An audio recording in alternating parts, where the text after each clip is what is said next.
G'day and welcome to another World of Warcraft video. In this video I'm going to talk about earning reputation and renown, and specifically I'm going to talk about the Iskaara Tuskarr tribe, and we're going to talk about how you can get reputation and get renown with them.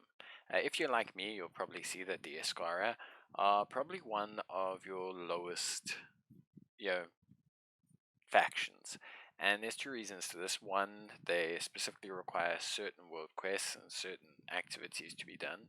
And then two, the big thing is that their grinds are actually quite heavily locked behind weekly and daily quests. So a lot of this video will be pointing out what quests you can do each week, and a lot will be pointing out what events you can do every single week. So first thing we need to ask ourselves is, why the Iskaara? So what does doing things with the Iskaara do? So the Iskaara, I would say, are more a thematic group than anything. A lot of their buffs actually relate to the fishing in Dragonflight, and a lot of it relates to all the various types of fishing that you can do.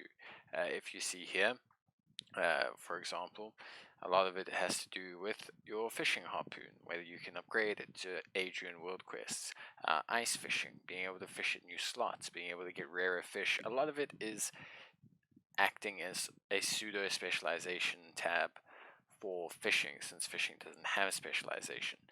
The rest is mainly cosmetics, Tuskarr backpacks, pets, Drake Watcher manuscripts, which upgrade your appearance for your Drake. There's not too much like in the way of overtly heavily beneficial renown activities. You're not going to be earning a huge amount of truly beneficial rewards. A lot of it is mainly cosmetic, but that's okay. It's more than fine. What you really want to do is you want to get to rank 11 as quickly as possible to unlock the Chieftain's Duty quest line, as this is part of your main quest line in Dragonflight. So that's kind of what you want to do. So there's a couple ways to get there. Alright, so the first way, or one of the ways you're going to get there, is through weekly and daily quests. So if you look on your map, very frequently you will see a little fish here. I am currently standing on the logo, so let's just move back a little bit. That should help. But yes, you'll see a little fish on this map. If you go to where this fish is, you will find some repeatable quests for the Iskaara. It's also usually associated with a world quest, which we'll talk about just now. But these quests are pretty straightforward. You get this one, which is a daily fish quest, which you can complete every single day for 150 reputation, which is pretty straightforward. And then you also have the catch and release quest, which is over here, and these ones you can complete over and over again for reducing benefits. So by completing any of these quests, you can gain reputation, but it will slowly reduce down. But these quests are repeatable, so you can do them more than once per week, but basically after you've done each one, it drops down hugely. But these are two very important methods. Another method, as I'm sure you would have noticed when I was looking at the map, is the world quests. Now, they have to specifically say underneath the world quest, Iskaara Tuskarr, but there are a couple world quests that you can do. Obviously, the majority of them are all in regards to fishing, so as you look along, you'll see world quests that are associated with each group. The Iskaara will always have a couple fishing ones that are available at any given time. It's not necessarily always up, and it's generally not that many. There's also some that will occur in the Azure Plainlands, like this one here to free some frozen victims, or this one here to play with wild water otters. It's pretty much that. So basically any world quests you somewhat find inside the Azure span, and then any fishing quests that you find along the map will be related to the Iskaara. Now the fishing quests are not distinctly that difficult actually.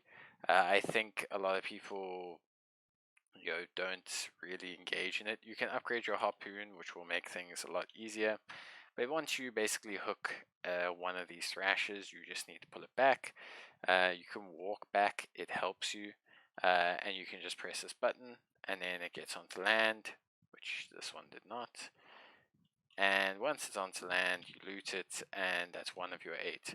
Now, it can take you a while. If you do it with a friend, it will take you a shorter period of time, as you can both pull on each separate instance. That's really the only kind of world quest that they have. So, yeah, it's pretty straightforward, honestly. The only other real ways, to be honest with you, to increase your reputation with the Iskaara is to do the feast that occurs.